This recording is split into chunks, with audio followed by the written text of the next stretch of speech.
গুৱাহাটীত যেটো 5000 অডিটৰিয়ামৰ কাম চলি আছে আমাৰ জ্যোতি বিষ্ণু কলাক্ষেত্ৰ তাৰ বাবে কেবিনেটে আজি 290 কোটি টকা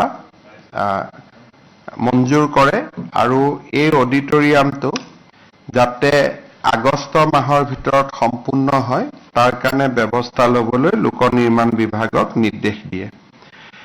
দ্বিতীয়তে গুৱাহাটী হাইকোৰ্টৰ সন্মুখত যেটো 95 আসনযুক্ত সাৰ্কিট হাউস, ষ্টেট গেষ্ট হাউস আৰু ষ্টেট কনভেনশন চেণ্টাৰৰ কাম চলি আছে সেই কামটো সম্পূৰ্ণ কৰিবলৈ কেবিনেটে 477 কোটি টকা অনুমোদন দিয়ে।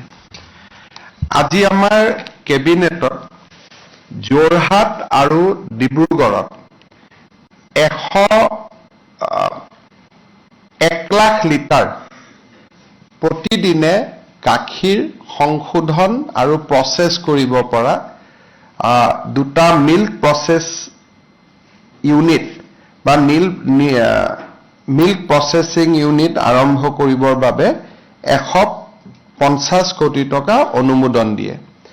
যোৰহাটৰ দুগ্ধ সংশোধন কেন্দ্ৰটোৰ বাবে 75 কোটি টকা আৰু ডিব্ৰুগড়ৰ দুগ্ধ সংশোধন কেন্দ্ৰটোৰ বাবে 75 কোটি টকাৰ কেবিনেটে অনুমোদন দিয়ে। অতিৰিক্তভাৱে কেবিনেটে ধেমাজি আৰু কাছাৰতো দুটা 1 লাখ লিটাৰ গাখীৰ সংশোধন কৰিব পৰা আৰু দুটা দুগ্ধ সংশোধন কেন্দ্ৰ বা মিল্ক প্ৰসেসিং চেণ্টাৰ বনাবৰ বাবে আমাৰ ডায়েৰী ডিপাৰ্টমেণ্টক নিৰ্দেশ দিয়ে আৰু এমাহৰ ভিতৰতে এই প্ৰজেক্ট দুটাও কেবিনেটত আনিবৰ কাৰণে নিৰ্দেশ দিয়ে। কেবিনেটে গাখীৰ উৎপাদনৰ লগত জড়িত যিসমূহ কৃষক আছে আৰু যিসকল কৃষকে সমবায় সমিতিৰ জৰিয়তে গাখীৰ বিক্ৰী কৰে যেনেকুৱা সীতা জখলা হল, আমুল হল, পুৰবী হল, তেওঁলোকৰ জৰিয়তে যোনে গাখীৰ বিক্ৰী কৰে তেওঁলোকক প্ৰতি লিটাৰত 5 টকাকৈ ৰাজ সাহায্য দিবলৈ সিদ্ধান্ত গ্ৰহণ কৰে। অৰ্থাৎ এতিয়াৰ পৰা সীতা জখলা যিসকলে গাখীৰ দিয়ে, কন্যকাত যিসকলে গাখীৰ দিয়ে বা আমুল ইমুল আৰু ৱামুলত যিসকলে পুৰবীত গাখীৰ দিয়ে সেই খেতিয়কসকলে সেই সংস্থাবিলাকৰ পৰা যি পুঁজি পাবই অতিৰিক্তভাৱে অসম চৰকাৰৰ পৰা প্ৰতি লিটাৰত 5 টকা ৰাজ সাহায্য লাভ কৰিব। তাৰ যেটো পোৰ্টেল আছে সেই পোৰ্টেলটো আমি 1 ফেব্ৰুৱাৰী তাৰিখে আনুষ্ঠানিকভাৱে মুকলি কৰিম আৰু তাৰ পিছৰ পৰাই তেওঁলোকে 5 টকাকৈ প্ৰতি লিটাৰত অতিৰিক্ত কৰি চৰকাৰৰ পৰা ৰাজ সাহায্য পাব। এইটো এটা আমাৰ কেবিনেটৰ আজি এটা গুৰুত্বপূৰ্ণ সিদ্ধান্ত হয়।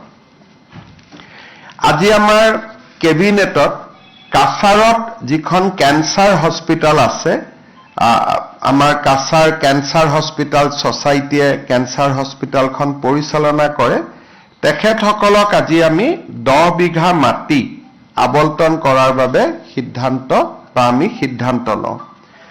আজি আমাৰ কেবিনেটত আপোনালোকে জানে যে আগতে আমি এটা কেবিনেটত সিদ্ধান্ত লৈছিলো যে চাহ বাগিচাত টি টুৰিজম কৰিব পাৰে দুৰুং চাহ বাগিচা শোণিতপুৰ জিলাৰ আৰু লেপেটকাটা চাহ বাগিচা শোণিতপুৰ জিলা এই দুইখন চাহ বাগিচাতে দুটা পৰ্যটন প্ৰকল্প স্থাপন কৰিবৰ বাবে কেবিনেটে অনুমোদন দিয়ে।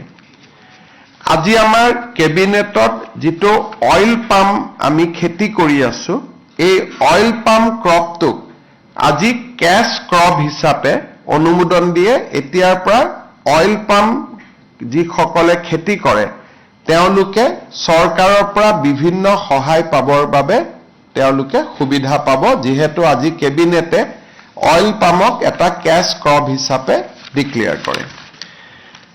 আজি আমাৰ কেবিনেটত আৰু এটা গুৰুত্বপূৰ্ণ সিদ্ধান্ত হয়।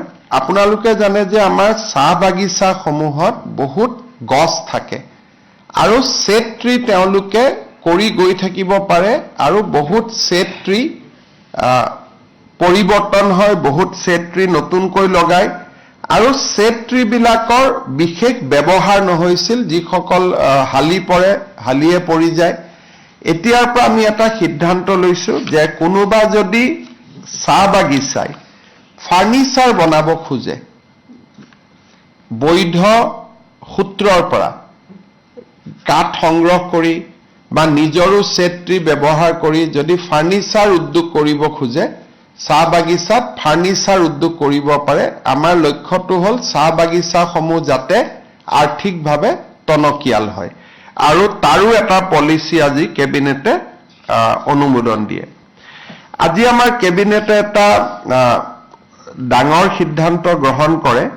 ডিব্ৰুগড় জিলাৰ দেওচালিত এখন প্ৰপ'জ ৰিজাৰ্ভ ফৰেষ্ট আছিল, প্ৰস্তাৱিত বনভূমি। সেই প্ৰস্তাৱিত বনভূমিখনত বহুবিলাক মানুহে ইতিমধ্যে ঘৰ বাৰী বনাইছে, আৰু গোটেই মানুহবোৰ আমাৰ খিলঞ্জীয়া মানুহ। সেইকাৰণে এই প্ৰস্তাৱিত বনভূমিখনক এতিয়াৰ পৰা আমি ৰাজহ গাঁৱলৈ ৰূপান্তৰ কৰিলো। অৰ্থাৎ প্ৰপ'জ ফৰেষ্ট ৰিজাৰ্ভ আছিল, প্ৰস্তাৱিত বনভূমি আছিলে। এই প্ৰস্তাৱিত বনভূমিখন ডিব্ৰুগড় জিলাৰ এতিয়া আমি ৰাজহ গাঁৱলৈ ৰূপান্তৰ কৰিলো। তাৰ ফলত আমাৰ বহু লোকে আমাৰ মাটিৰ পট্টা পাবলৈ সুবিধা পাব।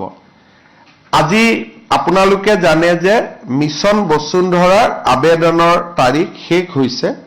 আমি প্ৰায় 5 লাখ আবেদন ইতিমধ্যে আমালৈকে আহিছে।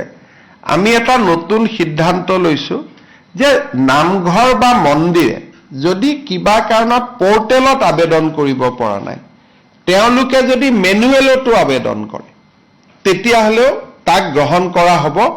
আৰু মেনুৱেলত আবেদন দিয়াৰ সময় আমি এই মাহৰ 30 তাৰিখলৈকে আমি বঢ়াই দিছো, অকল ধৰ্মীয় উপাসনাৰ স্থলীসমূহৰ বাবে, স্কুল কলেজৰ বাবে, ৰাজহুৱা অনুষ্ঠানৰ বাবে।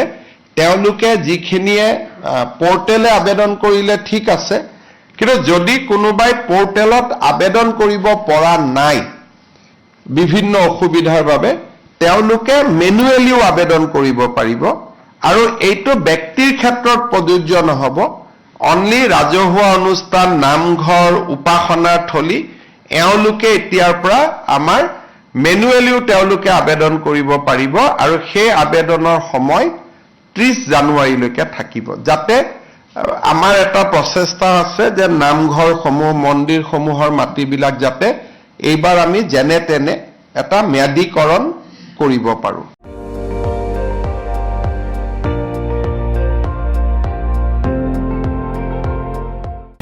আপুনি চাই আছে ND24, সৰ্বশ্ৰেষ্ঠ নহয়, সৰ্বোত্তমৰ দৌৰত।